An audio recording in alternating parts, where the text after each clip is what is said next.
네, 종부세를 비롯한 많은 현안에 묻혀서 사람들의 기억에서 사라져간 아픈 과거사가 있습니다. 바로 한국판 아우슈비츠라고 불렸던 형제복지원 이야기인데요. 그곳의 진실이 밝혀지기만을 33년 동안 기다려온 피해자 33인의 목소리를 담은 보도 JPG로 소개하겠습니다. 부산일보의 영상구술사 프로젝트 살아남은 형제들입니다.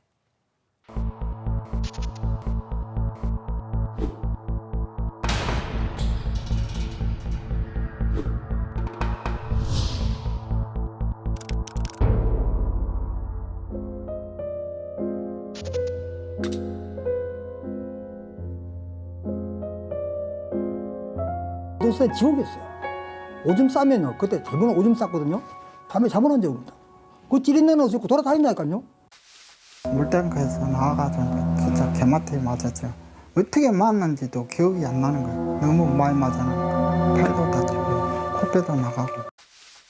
84년도 후반쯤에 제가 거기 짜장면이 처음으로 이제 그 식당에서 나왔어요. 썩은 것들을 가져와가지고 짜장을 만들다 보니까 냄새가 진동을 하더라고.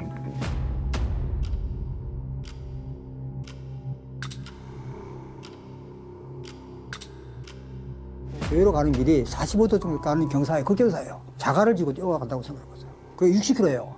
그 뾰족뾰족한 망치로 깬 자갈을 사람이 겪을 고통이 아니에요. 와이샷을 만들었는데 하루에 3,000개에서 3,500개를 해야 어른들은 담배 색깔지를 주고 청소년이나 이런 애들은 밀크 사탕이라고 해가지고 요만한 거 100원짜리 사탕인데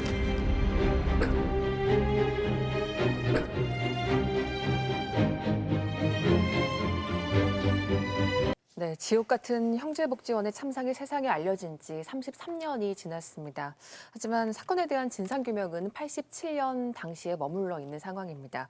그 진실의 조각을 맞추기 위해서 언론은 무엇을 해야 할지 짚어보겠습니다. 살아남은 형제들을 기획한 부산일보의 이대진 기자를 이 자리에 모셨습니다. 어서 오세요. 네, 안녕하세요. 네. 확실히 그 좋은 보도는 인정을 받는 것 같아요. 상을 굉장히 많이 받았거든요. 수상으로만 보면 거의 기자계 BTS가 아닌가 그런 생각을 해보는데요. 제9회 한국 디지털 저널리즘 어워드부터 362회 이달의 기자상, 2020 지역신문 컨퍼런스 금상까지 현재까지만 무려 3관왕입니다. 그렇군요. 어떻게? 그런데 이렇게 그 좋은 보도를 왜 시작하게 되는지 궁금해지네요. 네. 한 6년쯤 전이었는데요. 그것이 알고 싶다 제작진으로부터 전화를 한 통 받았습니다. 그 부산에서 벌어졌던 형제복지원 사건을 다루려고 하는데 그 당시 이제 부산일보에서 이 보도를 심층 취재 보도했던 기자분이 있으면 좀 소개를 해달라는 전화였는데요. 그래서 당시 제가 보도를 찾아봤는데 좀 부끄럽게도 솔직히 그 심층 보도라고 할 만한 그 기사가 잘 보이질 않았습니다. 그래서 지역에서 벌어진 이야기인데 왜 지역 언론이 제대로 보도를 하지 못했을까라는 거에 대한 좀 제 역할을 못한 데 대한 자괴감이나 좀 부채의식 같은 게 있었고요. 그래서 제가 만약에 좀 기회가 된다면 제대로 한번 보도를 해봐야겠다라는 생각을 가지고 있었고 이제 2014년 4월 달에 그것이 알고 싶다에서 이 사건을 다루면서 당시에 사회적으로 굉장히 큰 반향이 일었었거든요. 그래서 그 숨죽여 지내던 형제복지원 피해자분들이 나도 피해를 당했다 이런 식으로 좀 증언을 하시기도 했고요. 그래서 그 이후에 다양한 언론에서 수많은 보도물들이 쏟아졌는데 그럼에도 불구하고 피해자분들 입장에서는 달라진 게 하나도 없었던 것이죠. 왜냐하면 그 진상규명을 위한 법안들이 각종 법안들이 제출이 됐는데 이게 국회에서 이제 통과가 이루어지지 않았고요. 그래서 여전히 피해자들은 이제 자신들의 이야기를 좀 들어달라라고 호소를 하고 있는 상황이었고, 그래서 이제 33년이 지났지만 여전히 피해자들의 상처가 현재 진행형이다라는 문제의식을 가지고 피해자 33분의 목소리를 한번 담아보자 이렇게 기획을 하게 되었습니다. 33년이어서 33분을 담게 되신 거군요. 네. 네. 형제복지원이 운영되기 시작했던 게 1975년이고요. 87년까지 운영이 됐습니다. 공식적인 사망자만 513명에 달하는데 이마저 정확하지가 않습니다. 그렇기 때문에 이 살아남은 형제들이 그 증언들이 더 가슴 아프게 다가오는 것 같습니다. 여러분들은 이 기획보도 어떻게 보셨나요? 인디언 속담에 이야기를 하는 사람이 세상을 지배한다는 말이 있잖아요. 근데 이분들은 자신들의 이야기조차도 할 수 없어서 결국 세상에서 외면받는 그런 상황이었죠. 우선은 이제 불황인이라는 그 편견이 두려웠고 또 미디어도 다가가지 않으니까 미디어 접근권이 아예 없었던 거예요. 그래서 사실 33년 만에 이런 보도가 나온 것 자체가 우리 언론계가 반성해야 될 일이다 이렇게 생각합니다. 너무 늦었다. 예. 그렇게 보시는 거군요. 예. 그런 인정. 인권 침해 사건이 이제 사회적으로 해결되는 과정들을 보면은 결국은 피해자의 증언에서부터 시작이 되거든요. 그러니까 제가 이제 관여하고 있는 이제 반도체 직업병 사건도 그렇고 일본군 위안부 사건도 마찬가지죠. 문제는 그분들의 첫 발언, 첫 진술을 누가 어떻게 담아내느냐가 굉장히 중요해요. 안타깝게도 지금 대부분 피해자들의 진술이 시민사회단체에서 한 활동가들에 의해서 이제 수집이 됩니다. 이걸 왜 제가 안타깝다고 얘기하냐면 그렇게 돼버리면 그 활동가의 역량, 활동가의 헌신에 너무 많은 게 의존이 돼버려요.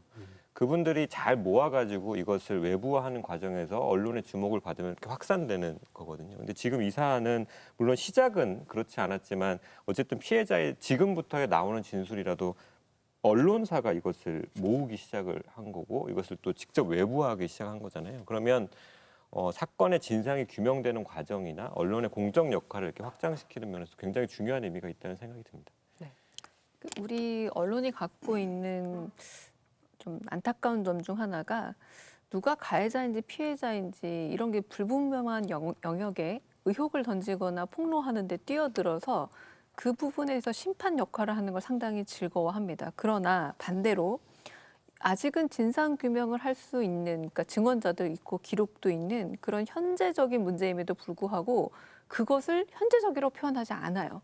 아직 뭔가 진행 중인 거는 뭔가 들어가서 심판 역할을 해야 되는 것들이 현재적인 것이고 증명 가능한 것들을 이거 옛날 일이잖아라고 과거로 좀 미루는 습성들이 있다라는 거죠. 그런 점에서 이 살아남은 형제들은 일단 저는 가장 인상적인 건 부산일보는 부산의 거점 지역 언론 아닙니까? 그러므로 지역의 문제에 대해서 지역의 언론이 책임진다라는 점에서 그리고 가장 지역을 잘 알고 있기 때문에 책임감 있는 기록을 남긴다는 점에서 저는 언론이 할 수 있는 가장 소극적 역할이지만 가장 근본적인 역할 중 하나가 아닐까. 그걸 잘 보여준 게 바로 이 기획 기사가 아닐까라는 생각이 듭니다. 네. 첫 증언부터 시작해서 그 기록의 과정이 참 쉽지 않았을 거라는 생각이 드는데 여정이 시작된 게 4월이었습니다. 그리고 어제 마지막 기사가 나갔던 거죠. 거의 1년 가까이 장기 취재를 통해서 이런 기획을 해내셨는데 가장 어려웠던 게 어떤 게 있을까요?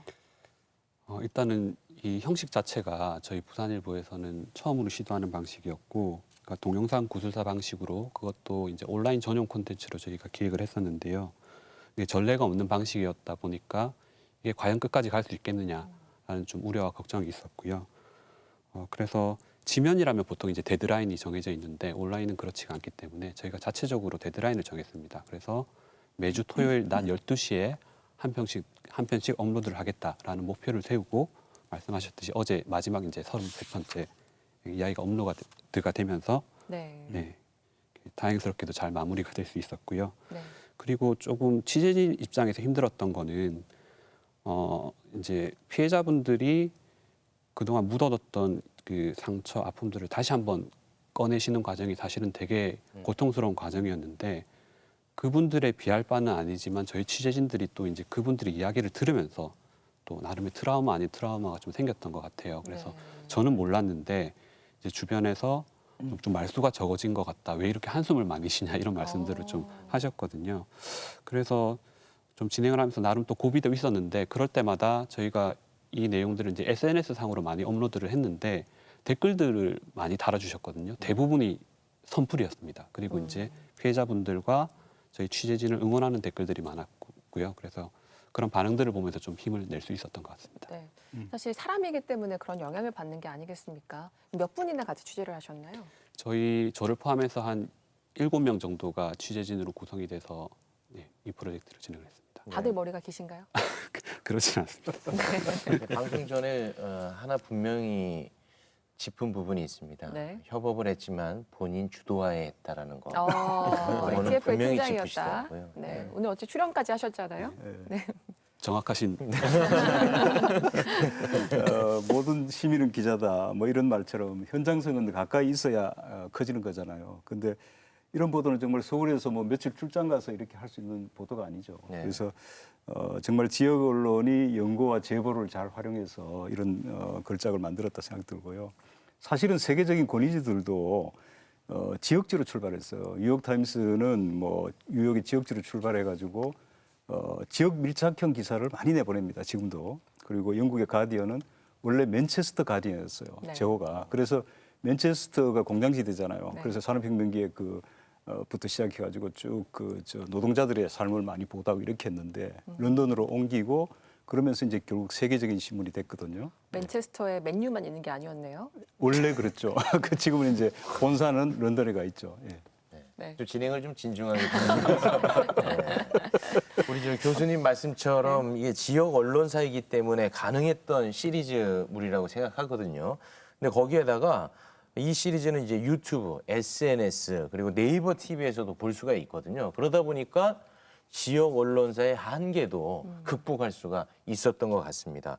이게 그 보니까 이 시리즈의 그 토탈 조회수가 무려 1,000만 회를 오. 넘겼습니다. 아, 굉장히 훌륭한 또 성과까지 이뤄냈네요. 넘긴 건 아니고요. 1,000만에 가까이 지금 되고 아, 있습니다. 그래요? 아. 넘겼다고 돼 있어서.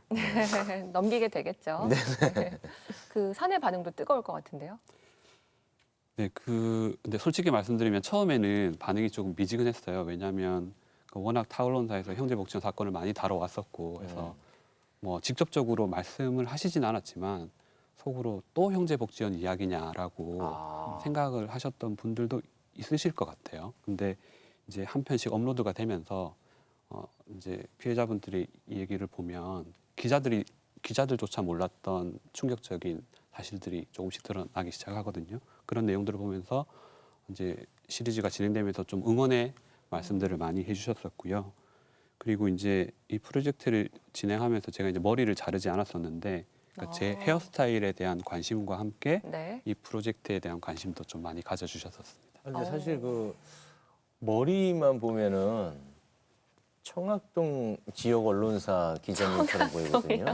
그 머리는 그 왜 또 기르는 이유가 있습니까? 이거 지금 이 자리에서 처음 말씀드리는 건데 네. 좀 부끄러운 이야기일 수도 있는데요. 네. 제가 이제 인터뷰를 진행을 하면서 정말 이 피해자분들을 위해서 뭐라도 좀 더 해드리고 싶은 그런 마음이 들었는데 제가 할 수 있는 게 없는 거예요. 그래서 결국은 이 프로젝트를 무사히 잘 완수하는 게 저의 일이겠다라는 생각에서 저 다짐의 의미로 일단 머리를 자르지 않겠다.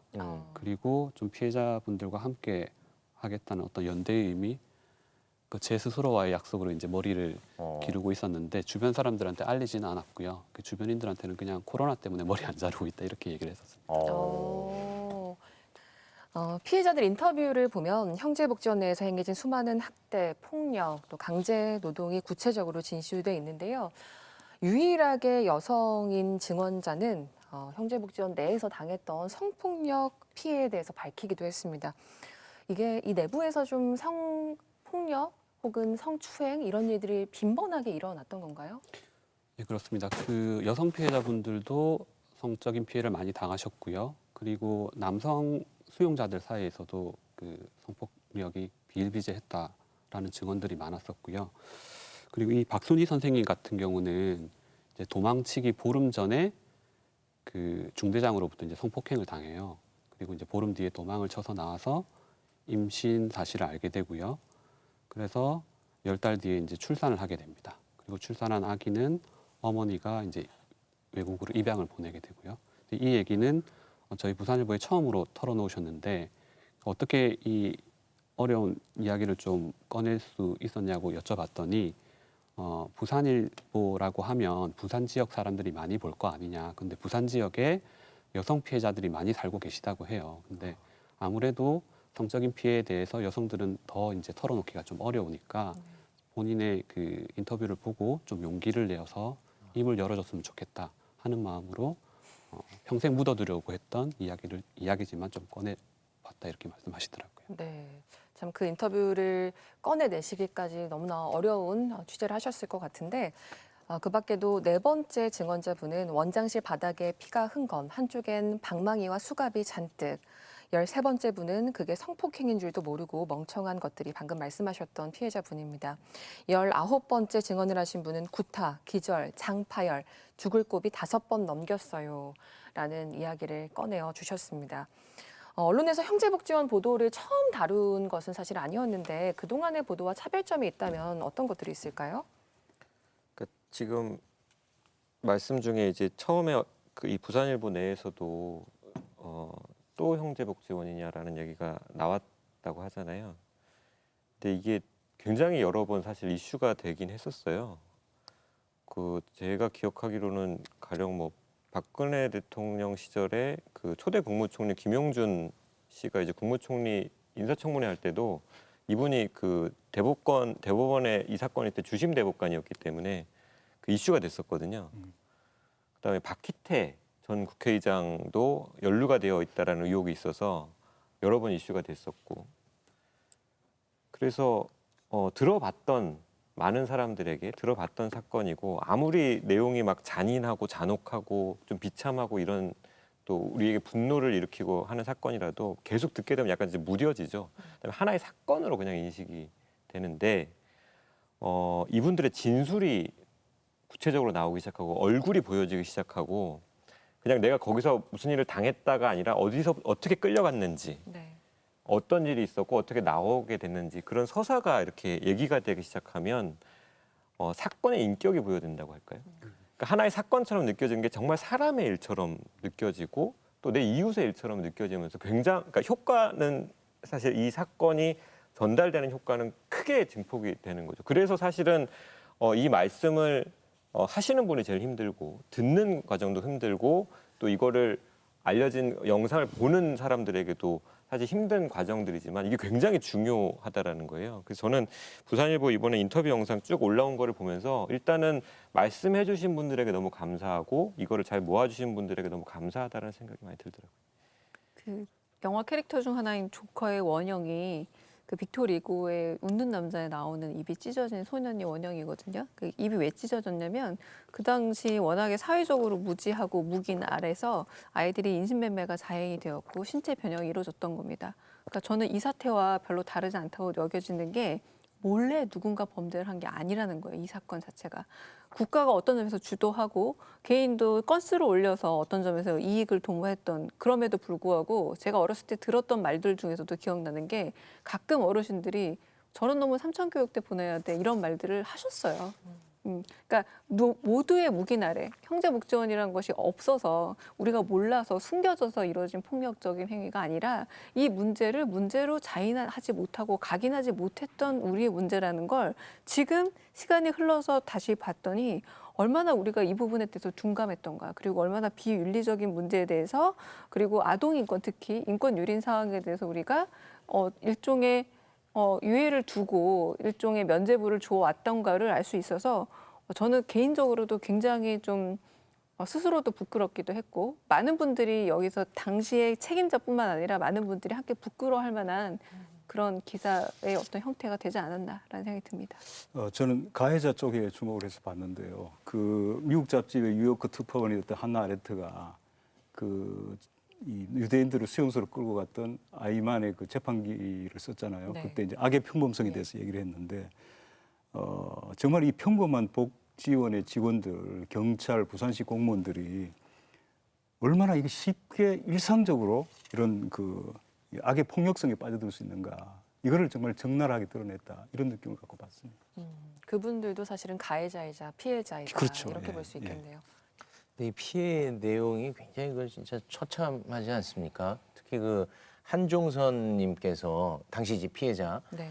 당시 상황을 이제 만화로 그린 게 있는데 만화에는 그 피, 몽둥이 이게 이제 항상 등장한단 말이죠. 그만큼 당시 상황이 굉장히 처참하고 아까 말씀하신 것처럼 트라우마도 있고 굉장히 그 상처가 깊을 텐데 이분들을 취재를 해야 되는 거잖아요. 근데 그 취재에 자발적으로 이분들이 응하셨던 건지 이제 그런 부분도 걱정도 되고 궁금하기도 하네요.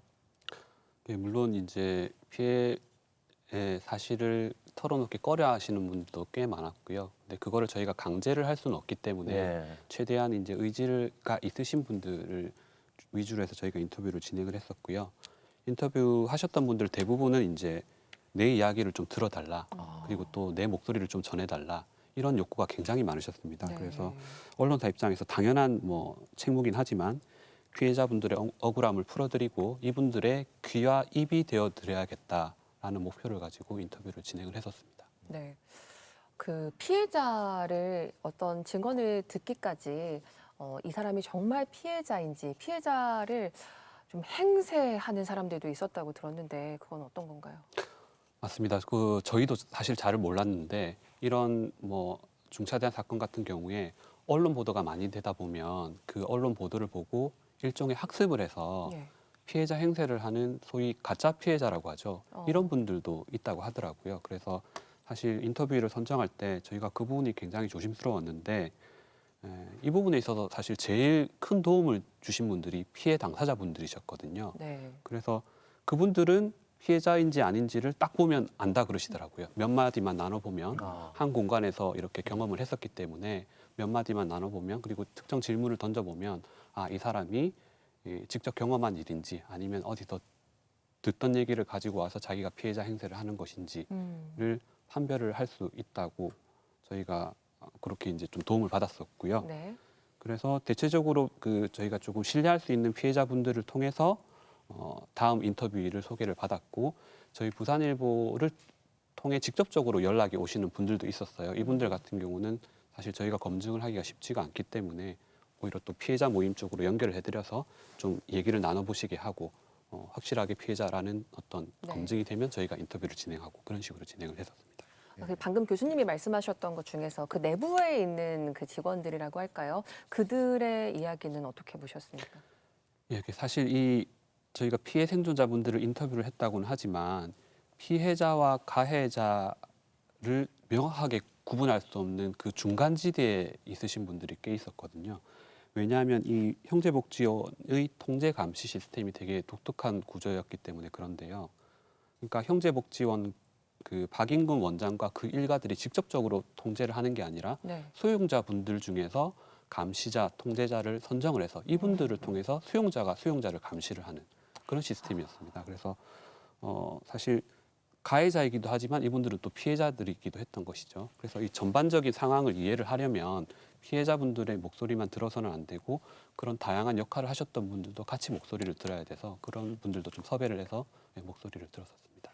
너무 잔인한 상황 같아요. 네. 이게 그 아우슈비츠에서 존도 코만도스라고 해서 약간 특별한 사람들이라는 의미거든요. 마찬가지로 수용자들에게 일종의 직급을 줘서 심지어는 가스실에 가스를 틀고 시체를 치우는 일까지 그분들이 맡았다고 하는데 그걸 아마 벤치마킹 아닌 벤치마킹 했다고 생각이 들고 그래서 아까 저도 증언 중에 기억에 남는 게 여성 피해자분이 내가 잠깐이라도 사무 보조원을 했었던 것이 너무나 가슴 아프다라는 말을 하셔요.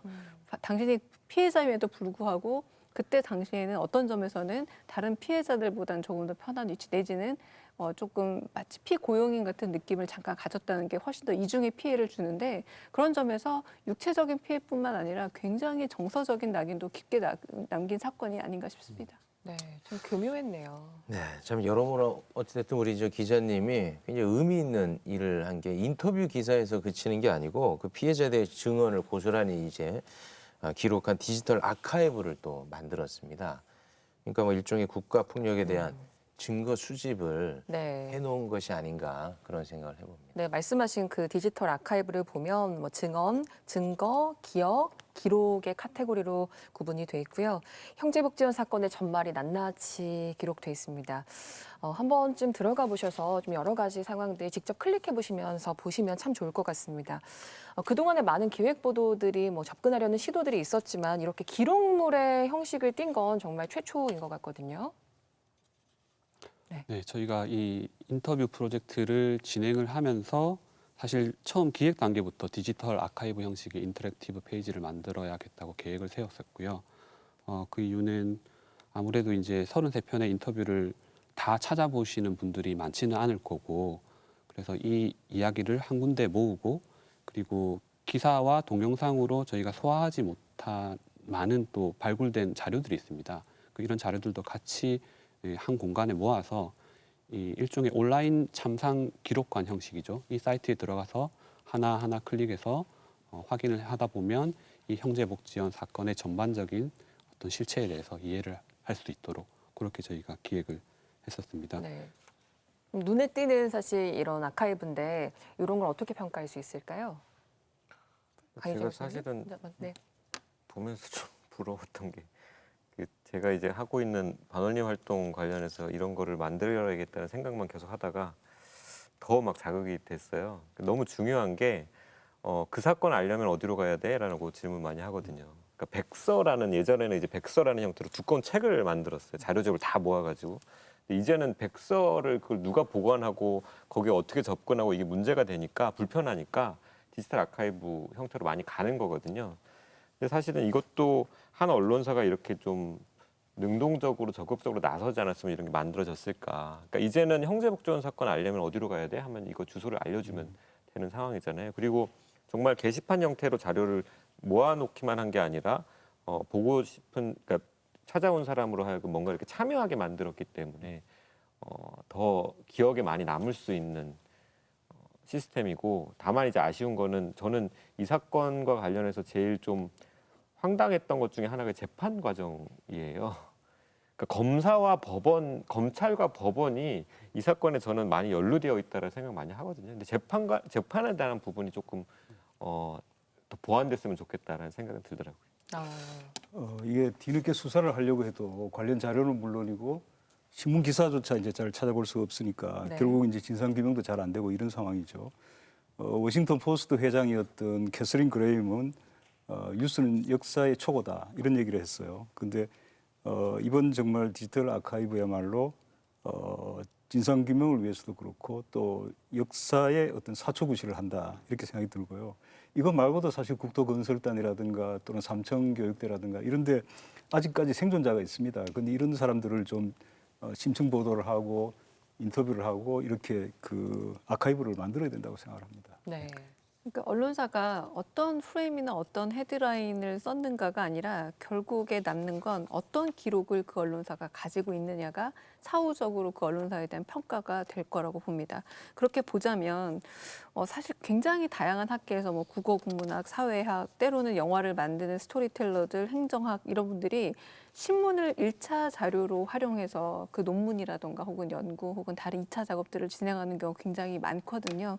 그래서 이 기록은 결국 1차자로서 굉장히 생생한 기록을 남겼기 때문에 많은 분들이 현재화로 다 되살려내고 지금이 아니라 20년 후, 30년 후라도 이 문제를 계속해서 현재적인 문제로 만들어내는데 충실한, 다시 말해서 해석이나 프레임보다 기록 자체를 충실히 남김으로써 언론이 어떤 역할을 지대하게 할 수 있는지를 보여주는 사례라고 여겨집니다. 네.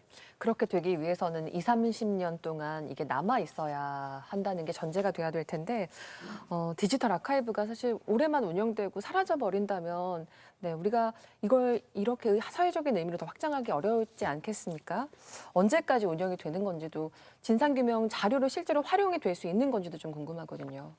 이제 이 아카이브가 부산일보 서버에 지금 들어가 있기 때문에 부산일보가 사라지지 않는 한 계속 운영이 될 것 같고요. 그리고 이제 사이트에 들어가 보시면 빈칸들이 있어요. 네. 그래서 이제 어제부로 33편 인터뷰가 업로드가 되면서 그러니까 소위 시즌 1은 이제 마무리가 되었는데 시즌 2를 진행을 하게 된다면 그 빈칸들을 하나하나씩 채워 나가는 그런 작업들을 해 나갈 계획이고요. 그리고 이 실제로 그 12월 10일에 이제 진실 화해를 위한 과거사 정리위원회 2기가 출범을 하면 네. 이제 공식적으로 피해자 조사가 시작이 될 텐데 저희의 이 아카이빙 작업이 좀 그 피해자 조사를 속도를 조금 앞당기는 데 기여를 할 수 있을 거라고 생각을 합니다. 아마 비슷한 방식으로 진행이 될 텐데 이미 저희 그 인터뷰를 진행한 분들에 대한 그런 내용들은 참고 자료로 활용을 해서 좀 더 속도감 있게 피해자 조사가 이루어지지 않을까 그렇게 생각을 해봅니다. 그 저기 안에 들어가 보면 형제복지원 배치도가 있지 않습니까? 네. 그거 누르면 이제 사진들 나오는데 그 사진은 당시 그 정부 사람들이 오면 기자들이 찍은 사진도 있는 거죠. 지금 여기에 실린 사진들 같은 경우는 네. 대부분 그 형제복지원에서 자체적으로 촬영한 사진들이고요. 아, 이 그렇습니까? 사진의 출처는 형제복지원 운영 자료집이라고 2010년도 즈음에 그 박인근 원장 일가가 자신들이 그 복지 사업을 정당화하기 위해서 자료집을 냈어요. 그래서 자료집을 내서 그 중에 이제 사진 자료집도 많이 있었는데 거기에서 저희가 좀 확보를 한 사진들인데 그 본인들 입장에서는 우리가 이렇게 잘 운영을 했다라고 홍보를 하기 위해서 만든 자료집이지만 저희의 시선으로 봤을 때는 너무 열악한 상황에 지금 처해 있는 네. 이 실상들이 그대로 드러나는 그런 상황입니다. 그러면은 알겠습니다. 네, 어쨌든 이 서버를 유지하는 것도 비용일 텐데 어쨌든 사회적인 이 책무를 다해서 오랫동안 유지가 좀 됐으면 좋겠습니다. 피해자들의 증언을 보면 유독 반복되는 내용이 있습니다. 바로 그들을 형제복지원으로 보낸 것이 다름 아닌 경찰 그리고 부산시청 공무원 있다는 사실입니다.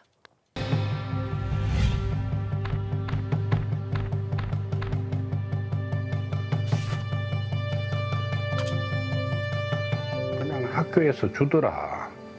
주고 먹다 남은 빵이다라고 이야기했더만은 이 새끼 이거 보니까 훔친 건데 어디서 훔쳤어? 바른 대로 말해 하면서 그때부터 이제 경찰관이 이제 머리를 막 때리더라고요. 아버님 장 보러 갔어요.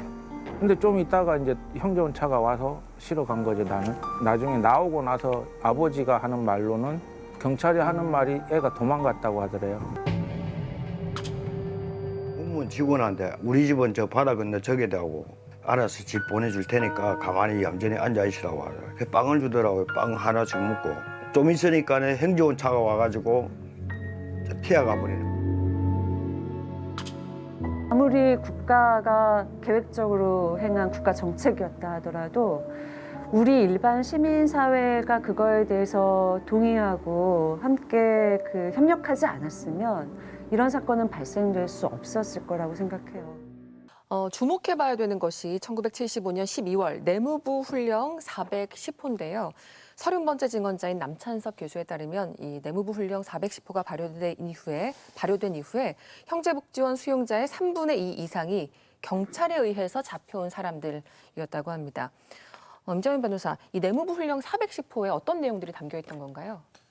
이 훈령의 정식 명칭은 불황인의 신고 단속 수용 보호와 귀향 및 사후 관리에 관한 업무 처리 지침입니다. 그러니까 이것은 국회가 만든 법률이 아니라 KBS로 치면 사규 같은 거예요. 공무원이 공무 수행을 하면서 지켜야 되는 내부 지침 같은 거라고 생각하면 되는데요. 1975년 박정희의 긴급조치 시절에 만들어진 거죠. 이 지침의 내용을 보면은 사실 구조는 단순합니다. 불황인에 대한 신고가 들어오면 기동 단속반이 현장에 즉시 출동하고 신분증 소지 여부나 개인 신상을 조사한 다음에 수용 기관에 수용 조치한다.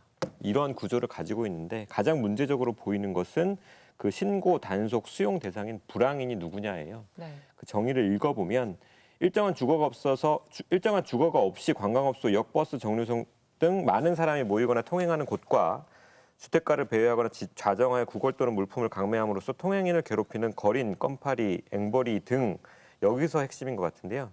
건전한 사회 및 도시 질서를 저해하는 모든 불황인을 말한다. 이러면 이제 어떤 일이 벌어지냐면요. 단속반 공무원이 보기에 불량해 보이면 그냥 불황인이 되는 거예요. 자의적으로. 예, 그러니까 우리 지금 헌법은 그렇습니다. 국민의 기본권을 제한할 때는 법률로 써라. 그 법률이 지켜야 될 가장 중요한 원칙은 명확성이다. 네. 누구나 그 법률에 따라서는 어떤 해석이 가능하다는 게 예측 가능해야 된다. 안 그러면 집행당국이 자의적으로 법 집행을 할 수 있기 때문에 그렇다. 근데 이 규정 자체가 국민의 기본권을 가장 심각하게, 그러니까 직접적으로 심각하게 제한할 수 있는 지침임에도 불황인이라는 게 이런 식으로 모호하게 정의가 돼버린 거죠. 그래서 실제로 당시에 뭐 가령 주말에 쉬다가 그 동네 슈퍼에 대충 옷 챙겨 입고 뭐 담배 사러 가거나 물 사러 간 사람들이 불황인으로 찍히면은 수용되는 그런 상황이 될 수 있었던 거죠. 그냥 너 마음에 안 들어 그러면 그냥 갈 수 있는 거죠. 그렇죠. 마음에 안 들어서도 저는 충분히 가능하다고 보는 거예요. 그 시인 이상이 1937년에 돌아가셨는데 1910년생이세요. 그러니까 28에 돌아가신 건데 일본에 갔다가 불량선이로 잡혀서 구치소에서 폐렴이 악화돼서 돌아가셨습니다. 그러니까 이런 논리가 거의 고스란히 반복이 된 거죠. 불량선임과 불황아의 차이가 전혀 없는 거죠. 근데 내가 보기에 불편하다 싶으면 일종의 권한을 준 건데 그 권한을 잘 활용했으면 이렇게 문제가 안 됐겠죠. 문제는 그 공권력을 남용해서 폭력적으로 썼다라는 건데 문제적인 건 당시 언론도 역시 이 문제에 대해서 별로 부각하지 않았다라는 것이고 그리고 심지어는 현재조차도 박인근이라는 원장을 굉장히 악마화함으로써 그 사람이 저지른 만행으로 얘기를 하고 있으나 공권력의 어떤 남용 문제라던가 구조적인 문제에 대해서 좀 더 깊이 있게 들여다보는 언론의 보도는 좀 적다라는 겁니다. 그런 점에서 그때도 그렇게 자행될 수 있는 것은 언론이 시민을 각성시켜서 그런 부분에서 시민의 힘을 모아서 민주적 결정을 하도록 이끌었어야 되는데 언론의 책임을 방기했던 것이고 지금 역시 한 사람을 악마화하면서 재미를 볼 수 있죠. 왜? 훨씬 더 재미있거든요. 악당을 만듦으로 인해서 악당과 선인의 대결로 만들어가면 그러나 그렇게 단순하게 처리할 문제가 아니었음에도 불구하고 언론은 그런 접근법을 여전히 유지하고 있는 게 더 문제라고 생각합니다. 교수님, 이거 시경 기자가 당시에는 없었습니까? 아니 이게 이제 결국 기사를 쓸 기자들은 경찰이나 또는 이제 부산시청 출입 기자들이 되는데 이 올해 출입처에 나가다 보면은 그들을 이해하게 되고 생각하는 것도 그들하고 비슷해집니다. 그래서 이제 결국 이제 정부와 경찰이 박인근을 찬양하는 이런 상황에서 이 언론도 당시에 큰 문제 의식을 못 가졌던 것 같아요. 사실은 언론이 이렇게 기존 체제를 옹호하는 쪽만 이렇게 구심을 해서는 안 되죠. 예. 네, 당시에 많이 동화가 됐다 그런 말씀이죠. 그러니까 저도 교수님 말씀에 동의를 하는 게 언론이 이 박인근 원장이나 그 일가의 악마성에만 집중을 하다 보니까 어쩌면 더 큰 폭력을 놓치고 있는 게 아닐까라는 생각이 드는 게 국가 폭력 문제를 좀 짚고 싶은 거예요. 그러니까 피해자들에게 당시 부산시 경찰들은 그냥 인신매매범이었어요. 그리고 이 시설이 12년 동안 유지가 됐는데 그러려면 부산시 공무원들의 긴밀한 결탁이 있지 않고서는 불가능했겠죠. 그러니까 피해자들 입장에서는 그냥 국가가 범죄자였던 거고 충분히 그런 생각을 할 수 있는 상황이었다. 그다음에 이제 법원 검찰 문제도 지적을 하고 싶은데요. 이 사건이 어떻게 알려졌냐면 86년에 울산에서 근무하던 한 검사가 김용환 검사, 지금 변호사신데 휴일에 그 사냥하러 갔다가 사냥꾼이 그런 얘기를 했대요. 아, 이 산속에 이상한 작업장이 있습니다. 경비대원들이 몽둥이 들고 사람들 지키고 막 강제로 일을 시켜요. 검사가 들어보니까 이상한 거죠. 네. 우리나라 당시만 해도 그런 작업장은 운영될 수 없는 거였거든요. 그래서 찾아갔더니 그게 이제 형제복지원 그에서 파견될 일종의 노역 장소였던 것인데 그때부터 사건을 파기 시작한 거거든요. 근데 사건을 파면서 이제 결국 박인근 원장 구속하고 수용자들 조사하기 시작하니까 부산시랑 검찰 지휘부에서 온갖 수사 방해랑 압력이 들어오는데 그때 수사 방해를 했던 그 윗선의 대표자로 지목되는 사람이 이제 박기태 전 국회의장이었던 거고 그럼에도 이제 이 김용원 검사가 기소를 했더니 법원에서 또 난리가 벌어지는 거죠. 87년부터 1, 2심 거쳐가지고 감금과 횡령이 유죄로 올라갔더니 대법원이 감금 무죄로 다시 파기해버리고 다시 2심에서 또 감금 유죄로 올렸더니 대법원이 또 파기해버리고 그때 두 번째 파기했던 대법원 주심 대법관이 이제 김용준 씨였던 것이고 그래서 그 파기를 받은 2심 법원 판결이 아주 이례적인 판결을 내리는데요. 어떤 말이 나오냐면 요약하면 그래요. 수용자들에 대한 감금이 위법하다는 유문을 떨칠 수 없으나 두 차례 걸친 대법원의 환송 판결은 그 감금 행위가 정당 행위로서 위법성이 조각된다는 취지이므로 하급심으로서 그 판단에 기속되지 않을 수 없어 무죄 판결을 내린다. 그건 뭐냐면 내가 생각할 때 이거 유죄 맞는데 대법원 자꾸 무죄라고 하니까 어쩔 수 없이 무죄다라고 판결을 내리는 상황까지 돼버렸다라는 거예요. 그럼 이거는 피해자들의 입장에서는 국가적 범죄라고 보는 게 맞잖아요. 그래서 실제로 이때 박인근 원장이 처음에 받은 형은 징역 10년에 벌금 6억 8천이었는데 이렇게 7번의 재판을 거치는 과정에서 벌금 없어지고요. 징역은 최종적으로 2년으로 끝나거든요. 그래서 2년 말기 출소했죠. 그러면 언론은 이 사태를 전 국가적으로 동원된 범죄로 봐야 하고 이것을 진상 규명하겠다고 나서는 언론은 이제라도 국가적 가해자가 누구였는지 공무원으로서의 가해자가 누구였는지 좀 주목할 필요가 있다는 생각이에요. 네. 이대진 기자, 이 사법 시스템의 문제나 언론이 주목하지 않았던 점 어떻게 생각하세요? 말씀을 듣고 보니 좀 반성을 하게 되는 측면이 있는 것 같고요. 아까 제가 시즌2 말씀을 간단하게 드렸었는데 그래서 이제 피해자들의 증언을 듣는 작업은 끝이 났고 이제 그 이후에 저희가 어떤 역할을 해야 될 것인가라고 했을 때 그 말씀해주신 내용들을 잘 참고를 해서 네. 내년에는 꼭 진행을 할 수 있도록. 과거에 칭찬 들으러 왔는데 일거리만 생겼어요. 아, 예. 과거에 그 언론 기자단과 형제복지원의 관계를 보면 좀 수상한 점들이 있다면서요. 네, 저희가 그 취재 과정에서 사진 한 장을 발견을 했는데요. 그 박인근 원장과 그 북부 경찰서 출입 기자단이 같이 찍은 단체 사진 한 장이었습니다. 근데 이제 박인근 원장 같은 경우는 그 자신의 복지 사업을 되게 전략적으로 홍보를 잘했다고 해요. 그래서 네. 부산시장이라든지 경찰서장이라든지 이 외부 인사들을 초청을 해서 이렇게 우리가 복지 사업을 잘하고 있다라고 홍보를 했다고 하고요. 그래서 그 여론 관리 대상 중에 하나가 기자들이 아니었나라고 생각을 합니다. 그래서 실제로 피해자분들 증언을 들어보면 그 외부 인사가 견학을 올 때는 모든 상황들을 연출을 했다고 해요. 그래서 보통은 그 파란색 추리닝을 입고 있었는데 외부 인사가 온다고 하면 그 창고에서 그 고이 모셔둔 예쁜 옷들을 꺼내서 입히고 그리고 어떤 때는 운동장에 소 2마리를 메어놨다고 합니다. 그래서 외부 인사들이 와서 저 소가 뭐냐 이러면 아 오늘 저 소 2마리를 잡아서 저녁에 원생들에게 배불리 먹일 것이다. 소고기 먹겠다. 네, 그런 식으로 이렇게 거짓말을 했었다고 합니다. 언론 플레이를 한 거네요. 말 그대로. 아, 형제복지원의 실태가 처음 세상에 알려진 것도 언론의 폭로가 아니었습니다. 한 검사가 수사에 착수하면서부터였는데요. 그 전까지 중앙언론에서 형제복지원을 어떻게 다뤘나 좀 살펴보면 1984년 5월 11일 박인근 원장이 전두환 씨에게 국민훈장 동백장을 받았다. 이런 내용 정도만 보도가 되는 걸 확인할 수 있습니다. 네, 그런 의미에서 당시 언론도 사실상 공범이 아닌가 저는 뭐 그런 생각을 해보는데요. 실제로 그 당시 언론이 그 형제복지원을 만든 박인근 원장 굉장히 그 찬양을 많이 합니다. 1981년 4월에는요 인간 드라마의 주역으로 방송에서 소개를 해줬고요. 네. 1983년 MBC 드라마 갈채나 보건사회부가 제작한 홍보 영화는 형제복지원을 불황자의 자활을 돕는 아주 선한 시설로 또 묘사를 하고 특히 MBC 드라마 탄생 같은 경우에는 형제복지원을 이제 배경으로 하고 있는데 훗날 경향신문의 기사를 통해서 알게 된 사실은 이 탄생의 연출진이 네. 거기 실제로 그 원생들하고 같이 생활까지 했다는 거예요.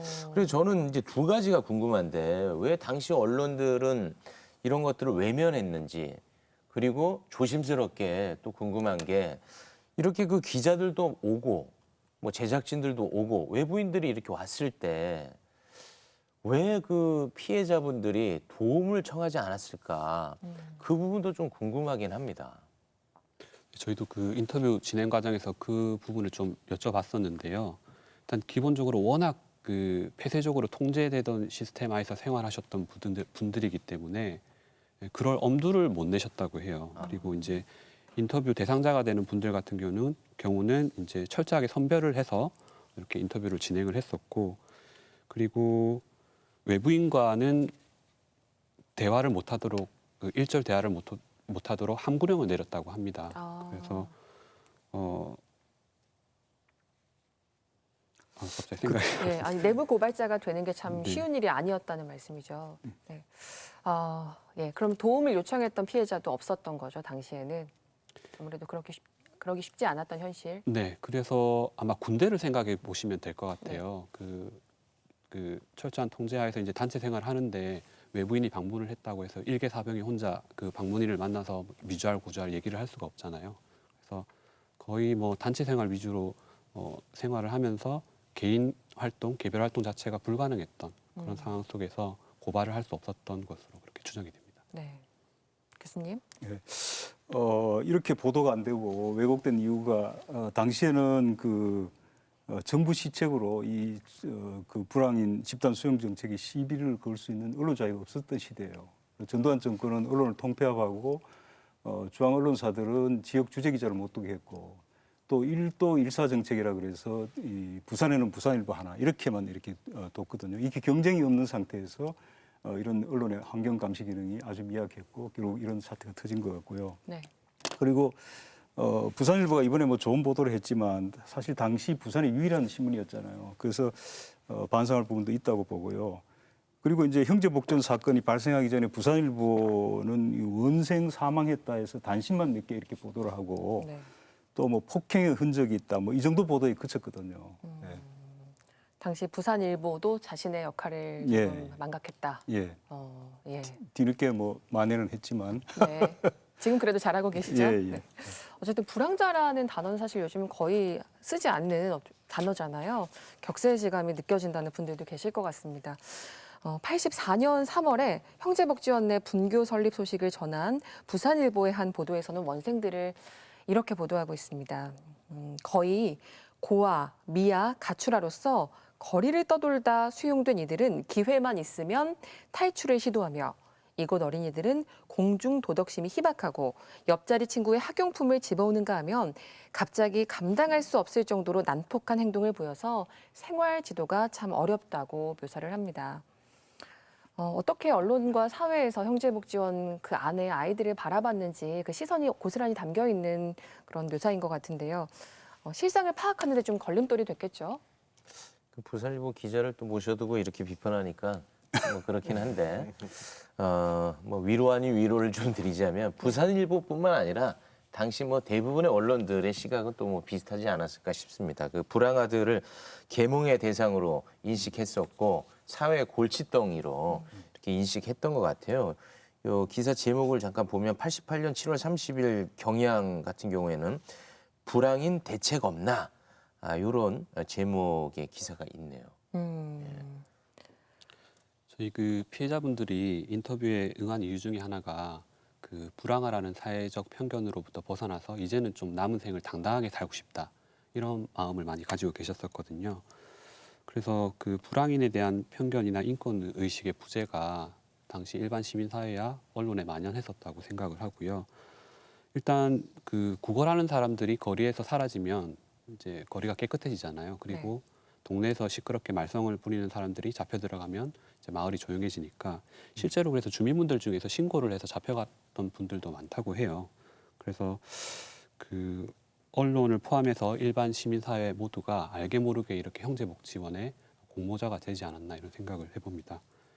그리고 이제 1987년도에 형제복지원이 폐쇄되고 난 다음에 이제 그 원생분들이 이제 밖으로 나오시게 됐는데 그러면 그 이후에 사회적 편견이 사라졌느냐 오히려 좀 강화된 것 같다는 생각을 해보거든요. 네. 왜냐하면 제가 만약에 형제복지원에서 생활했다고 생각을 해보면 그 부모님의 사랑을 받고 그리고 교육을 받아야 될 나이에 제대로 이제 사회화 과정을 거치지 못하고 그냥 뭐 사회 밖으로 내던져진 것이죠. 그래서 당연히 이제 적응을 할 수 없을 상황이었고요. 그래서 이제 거리를 떠돌아다니게 되면 이분들은 형제복지원에서 생활한 것에 대한 어떤 피해의 결과로서 제대로 적응을 못하고 거리의 불황아로 생활을 하시는 것인데 일반 시민들이 봤을 때는 저렇게 거리의 불황아들이기 때문에 형제복지원에 수용될 만했지 이런 식으로 생각을 하게 되는 것이죠. 그래서 실제로 나오시고 난 다음에 내가 형제복지원에서 생활을 했었다. 형제복지원 출신이다. 형제복지원 피해자라는 말씀을 하시지를 못했다고 해요. 그래서 실제로 2012년도에 한종선 씨께서 국회 앞에 1인 시위를 시작을 하면서 사실 피해자들이 한둘 나오기 시작한 거거든요. 그러면 87년도에 폐쇄가 됐는데 왜 뒤늦게 와서 이렇게 피해자들이 피해를 당했다고 증언을 하느냐라고 했을 때 이렇게 증언이 늦어지게 된 가장 큰 이유는 사회적 편견이었다 이렇게 생각을 합니다. 그 영화 1987 보면 그런 대사가 나와요. 검사가 어떤 얘기를 하냐면 야, 서울대생이 죽었는데 이게 그냥 넘어가냐? 라는 표현이 나오거든요. 물론 우리나라 민주화에서 되게 중요한 역사이긴 하지만 그런 불황아라는 낙인에 대해서 전 사회가 좀 너무 둔감하고 무감했던 거죠. 만약에 다른 지위라던가 뭐 학생이었던가 그랬더라면 지금까지 이렇게 이야기가 묻혀 있지 않았을 텐데 같은 1987년에 일어난 일이었지만 어떤 점에서는 지금에 돌아보면 인권 감각 안에서 죽음의 무게 혹은 목숨의 값을 비교하는 게 말이 안 되지만 그때에는 좀 보편적으로 우리가 좀 그런 잘못된 어떤 윤리관을 갖고 있었던 것은 아닌가라는 생각이 들기도 합니다. 네. 예, 이게 사실은 불황인을 이 사회에서 격리하는 정책에는 상당수 언론들이 동의를 하고 있습니다. 당시에도 그렇고 이 삼천교육대처럼 이렇게 불황인을 집단 수용하는 데 대해서는 왜 이런 심리가 생겼는가. 이게 바로 상당히 보수적인 사상인 공리주의에 뿌리를 두고 있는 거거든요. 그래서 만족의 총합에만 관심을 둘 뿐 개인의 뭐 자유와 권리 이런 데는 그런 건 전혀 존중하지 않는 이런 생각이 있는 거죠. 네. 올림픽을 앞두고도 그런 분위기가 있었을까요? 그때도 그랬죠. 심지어 뭐 노점상까지 전부 그 대로변에 나오지 못하게 이렇게 했으니까요. 그때. 네. 거기서 개인은 완전히 무시가 되던 그런 예, 분위기가 있었던 예. 거죠. 1991년 경향신문이요. 그러니까 91년이면 이제 박앵건 원장이 출소를 한 이유죠. 이 형제복지원은 폐쇄되고 그때 이제 단독 인터뷰 기사를 실었는데 죄는 졌으나 시설 운영에 진정성은 있었다. 이런 박 원장의 궤변을 비판 없이 받아 써서 결국에는 박 원장의 일가의 부축적 그다음에 사회 복귀 여기에 이제 도움을 줬다는 비판을 받을 수 있는 기사를 썼고 그때 그 반면 이제 피해자들은 사회적 혐오가 두려워서 숨어 살았던 거죠. 그러니까 그 일본군 위안부 피해자분들이 죽을 고비를 넘고 한국에 돌아왔는데 한국에서 벌어지는 낙오, 혐오, 낙인, 혐오 이런 걸로부터 2차 피해를 받았던 거가 되게 굉장히 비슷한 상황 이분들한테도 있었던 것 같아요. 그럼 최근에는 이런 문제가 없냐? 그 법무부가 관할하는 외국인 보호소라는 시설이 있고요. 서울시 공무원 간첩 조작 사건으로 많이 알려진 국정원의 합동신문센터라는 게 있습니다. 여기에서 많은 인권 침해 문제가 지금도 계속 의혹이 제기되고 있는데 이런 시설에서 벌어지는 문제들이 계속 유지될 수 있는 것은 외국인 노동자, 그다음에 간첩 혐의자에 대한 어떤 사회적 혐오가 있기 때문에 가능한 거거든요. 그럼 언론이 이런 문제를 계속 방치하거나 아니면 심지어 동참을 하게 되면 저는 형제복지원 같은 사건이 또 벌어질 수도 있다라고 생각합니다. 네. 그렇게 되지 않게 하기 위해서 지난 5월 국회에서 고공농성을 한 최승우 씨를 비롯해 수많은 피해자들의 노력 끝에 마침내 과거사법 개정안이 통과가 됐습니다. 그래서 오는 10일 목요일부터 33년 만에 정부가 형제복지원 사건에 대한 본격적인 진상규명에 나서기로 했는데요. 자, 이번에야말로 언론이 제대로 된 진상규명하려면 어떤 것을 해야 될까요? 그 셜록의 박상규 기자가 나와서 그런 얘기 했잖아요. 기자가 편하면 세상이 괴롭고 기자가 힘들어야 세상이 편해진다. 굉장히 공감했습니다. 과거 형제복지원의 MBC 기자단이 뭐 카메라를 들고 간 장면도 사진으로 남아 있던데 보여준 것만 봤기 때문에 기사화되지 않은 측면도 있다고 저는 봅니다. 만약에 진짜 언론이라면 보여지지 않는 정말 하나의 소중한 생명 혹은 소중한 기록에 접근해서 남기는데 정말 집중을 해야 하는데 그런 것들이 없었던 것이고 이 계기를 삼아서 정말 진상 추적을 함으로써 기록을 남기는 정말 최소한의 언론이 가질 수 있는 의무와 윤리를 지키는 계기가 되었으면 합니다. 네.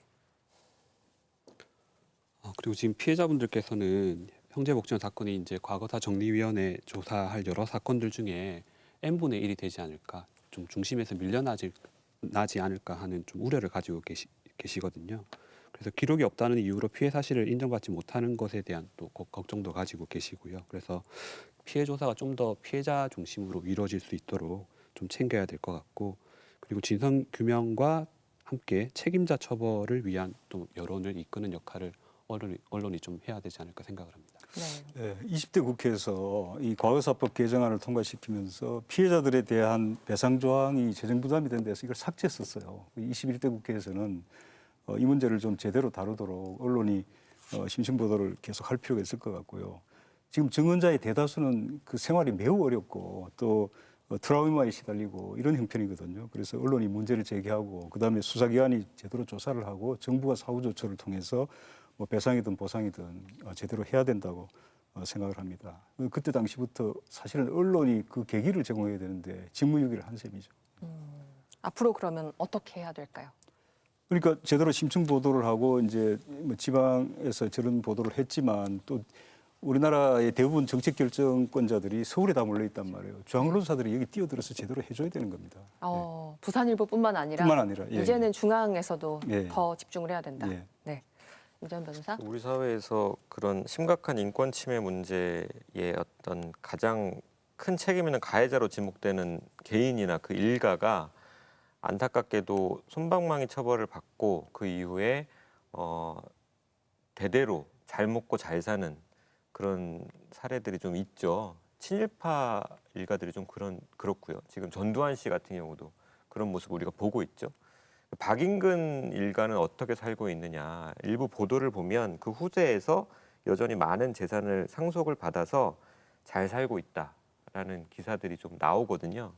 이런 점을 추적을 했으면 좋겠어요, 끝까지. 그리고 앞에서도 얘기했지만 이 사건과 관련된 정관계 인사들, 당시 공무원들, 경찰들, 검찰, 법원 인사들에 대한 책임 문제도 끝까지 좀 규명이 됐으면 좋겠습니다. 네.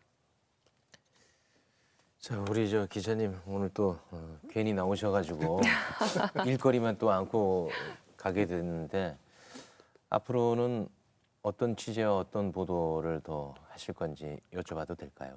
아까 말씀하신 것처럼 그 형제복지원을 통해서 박인근 일가가 어떻게 부를 축적해 왔는지 그 과정에 대해서 저희도 한번 짚어볼 생각이고요. 그리고 이제 박인근 원장이 출소를 한 이후에도 계속 복지 사업을 이어왔거든요. 거기에는 분명히 공권력의 커넥션이 계속 이어졌었던 부분이 있을 것이기 때문에 그 부분을 좀 계속해서 추적 보도를 할 생각입니다. 그리고 1987년도에 형제원이 폐쇄될 당시에 형제복지원과 유사한 수용시설이 전국에 36곳이 있었거든요. 그래서 단순히 이게 부산의 형제복지원의 문제가 아니라 대한민국 전체의 어떤 복지시설의 문제라고 볼 수가 있고요. 그래서 부당한 국가폭력에 의해서 희생된 분들에 대한 보도를 계속 이어나갈 것이고 네. 지역 언론에서 역할을 할 테니 당연히 중앙 언론에서도 조금 더 관심을 가져주셨으면 좋겠습니다. 네. 그 박인근 원장이 인권 유린을 통해서 돈을 엄청 많이 벌었죠? 지금 저희가 파악하기로는 그 자손들에게 많이 이제 그 대물림이 되었고요. 호주에 이제 조금 규모가 큰 골프장, 골프 연습장을 운영을 하고 있는 것으로 그렇게 알려져 있습니다. 네, 지금 사망하지 않았습니까? 예, 박인근 원장은 사망을 했고요. 네. 박인근 원장의 사위 명의로 지금 호주 골프장이 운영이 되고 있는데 저희가 피해자 증언 중에 한 분이 그 호주 골프장에서 9년 동안 일을 하신 분이 계세요. 그래서 그분 말씀을 들어보면 명의는 박인근 사위의 명의로 되어 있지만 실제로 한 달에 한 번씩 호주로 비행기를 타고 날아와서 그 골프장 잔디는 잘 깎여 있는지 매출은 어떻게 되는지를 일일이 챙겼다고 합니다. 그래서 실질적 소유주는 박인근 원장이었다라는 증언을 받아냈습니다. 네. 아까 시작하실 때 도움이 될 수 있는 게 없어서 머리를 길렀다고 하셨잖아요. 네. 언제 자르실 예정입니까? 뭐 그것까지 물어보세요? 아니 뭐 두발 생각하시는 자르면 안 어떤 되고. 해결의 지점이 있을 것 같아서. 네, 사실 타이밍을 잡아야 되는데요. 이게 기르다 보니까 저희 지금 하나의 캐릭터처럼 돼버려가지고 주변인들에게 혐오감을 주지 않는다면 계속 한번 길러볼까 생각을 하고 있습니다. 네, 어쨌든 저희 출연해 주셔서 오늘 무거운 숙제를 또 던져주시고 저희도 좀 숙제를 드린 것 같은데 앞으로도 뜨거운 취재 계속해서 기대를 하겠습니다. 이대진 기자 그리고 이봉수 교수 네, 나와주셔서 고맙습니다. 예, 감사합니다. 형제복지원 사건이 불거진 직후 부산을 찾은 전두환 씨는 이런 말을 했다고 합니다. 박인근 원장은 훌륭한 사람이다. 박 원장 같은 사람 덕분에 거리에 거지도 없고 좋지 않느냐라고요. 늦었지만 그곳의 진실이 밝혀져서 삶을 송두리째 빼앗긴 피해자들 정말 합당한 대우를 이제라도 받고 책임 있는 사람들이 사죄하는 모습 끝까지 언론에서 지켜보길 바랍니다. 저널리즘 토크쇼 제2 오늘 준비한 소식 여기까지입니다. 이 방송은 KBS 1TV, 마이케이, 웨이브 유튜브 그리고 페이스북을 통해서도 함께 하실 수 있습니다. 다음 주는 제2 시즌2의 마지막 주제 언론사 비정규직 문제로 찾아뵙겠습니다. 편안한 밤 보내시기 바랍니다. 언론개혁 끝까지 함께합니다.